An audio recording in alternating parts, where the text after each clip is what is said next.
Salut tout le monde, c'est Gab, j'espère que vous allez bien. Aujourd'hui, dans cette vidéo, on va parler de deux histoires d'enlèvements qui n'ont jamais été résolues. Et ça, je sais, il y en a plein des enlèvements qui n'ont jamais été résolus à travers le monde. Mais ces deux histoires-là sortent du lot. Tout simplement parce qu'elles sont très, très étranges. J'espère que vous êtes prêts. Bienvenue dans un nouvel épisode de Dark Side Stories. Générique.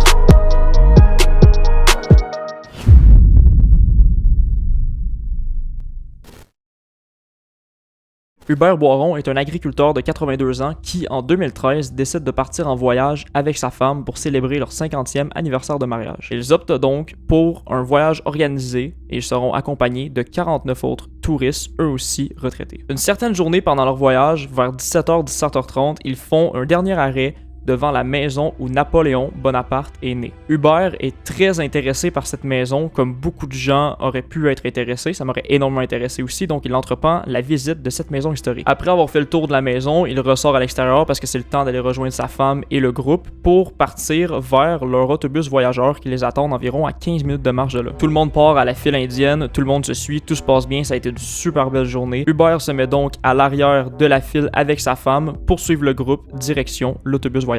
À ce moment-là, tout le groupe est formel, Hubert est bien derrière la file. Après 15 minutes de marche, tout le monde arrive au point de rendez-vous, sauf Hubert.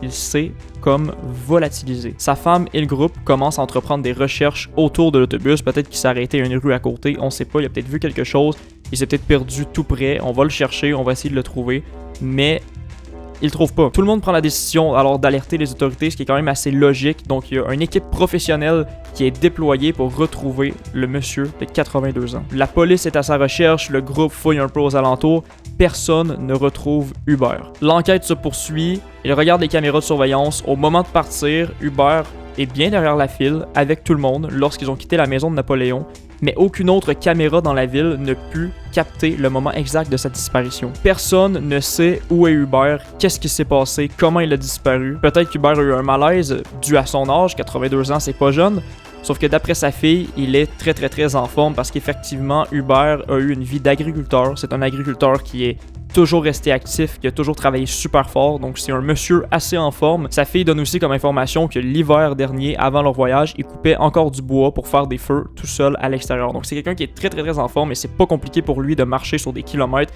et d'avoir une belle journée à l'extérieur, de suivre un groupe comme ça, c'est pas quelque chose qui le dérangeait du tout. Il faut savoir qu'au moment de sa disparition, Hubert ne possède ni téléphone cellulaire, ni carte de guichet et crédit. Il y a donc aucun moyen de le retracer ou de rentrer en contact avec lui. Est-ce qu'on peut alors parler d'enlèvement pour trafic d'humains, trafic d'organes? Pour moi, ça paraît totalement illogique parce que si tu veux faire du trafic d'organes, tu kidnappes pas un homme de 82 ans. Tu veux quelqu'un qui est, j'imagine, assez jeune. J'ai jamais fait de trafic d'organes, je sais pas comment ça fonctionne. Mais si on y va logiquement, tu veux pas quelqu'un qui a 82 ans. Tu vas essayer de prendre quelqu'un qui est dans la vingtaine, la trentaine, la quarantaine, peut-être pas quelqu'un de 82 ans. Donc pour moi, ça tient pas debout. Est-ce qu'il aurait pu faire un malaise quand même? Ça peut arriver à tout le monde, mais je veux dire, quelqu'un fait un malaise dans la rue, il disparaît pas comme ça. Dans le pire des cas, une ambulance est venue le chercher, il l'aurait retrouvé à l'hôpital, quelque chose comme ça. Quelqu'un aurait donné signe comme quoi il avait Hubert avec lui, j'en ai aucune idée. J'y ai réfléchi et je pourrais même pas donner d'avis logique là-dessus et personne n'en a aucune idée. Malgré tous les efforts du groupe, de la police depuis toutes ces années, Hubert n'a jamais été retrouvé.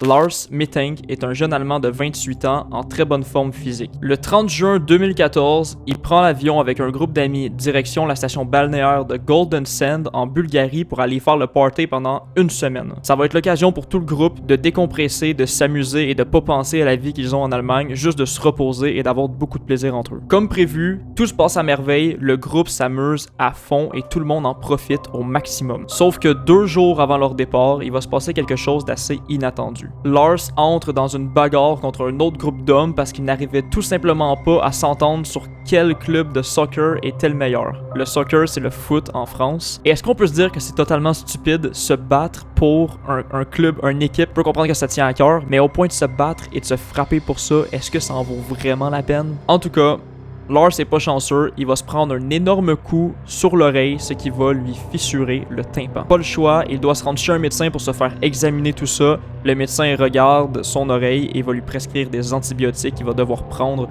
pour aider tout simplement son oreille à se guérir. Le médecin lui déconseille aussi de prendre l'avion la journée où le vol est prévu parce que la pression atmosphérique pourrait endommager encore plus son tympan et il pourrait avoir des séquelles irréversibles. Donc il lui conseille de rester peut-être 1 ou 2 journées de plus pour être sûr que son tympan se guérisse comme il faut. Les amis de Lars, à ce moment-là, lui disent qu'ils vont rester avec lui le temps que ça se guérisse et qu'ils vont partir tout le monde ensemble, qu'ils vont retarder leur vol.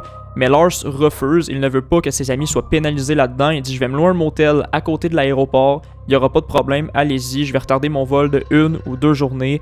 Tout va bien se passer, on se retrouve en Allemagne. » Il finit par convaincre ses amis, les amis de Lars acceptent et c'est ce qui va se passer. Le jour de leur retour est arrivé, les amis de Lars vont à l'aéroport, prennent l'avion direction l'Allemagne et Lars loue un motel à côté de l'aéroport, vraiment pas très loin, pour se reposer pendant 1 à 2 jours avant de lui aussi se rendre à l'aéroport et pouvoir s'envoler comme ça. Sauf qu'il se passe quelque chose de très étrange. Et il faut savoir que, avant que je vous raconte ça, les amis de Lars ont été formels là-dessus.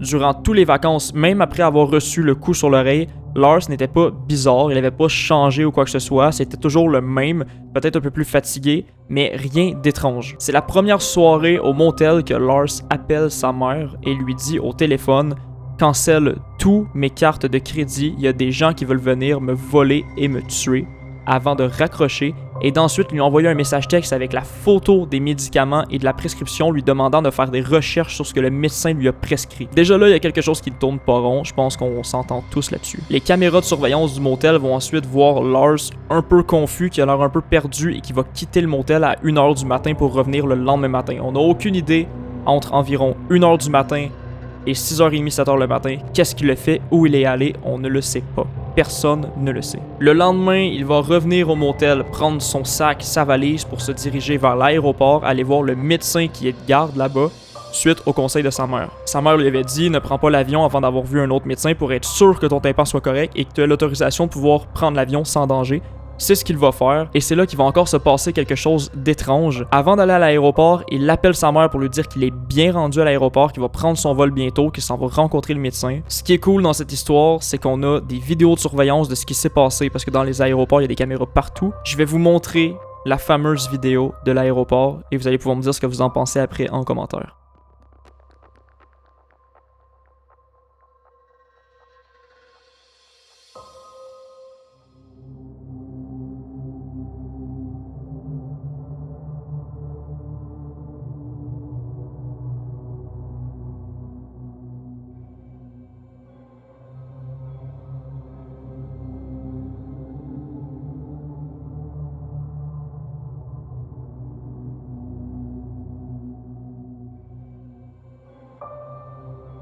On peut voir Lars se diriger vers le bureau du médecin avant de jeter toutes ces choses, de repartir en courant en disant « Je ne veux pas mourir aujourd'hui ». Il va quitter l'aéroport, traverser le stationnement pour sauter par-dessus une petite clôture et disparaître dans les bois.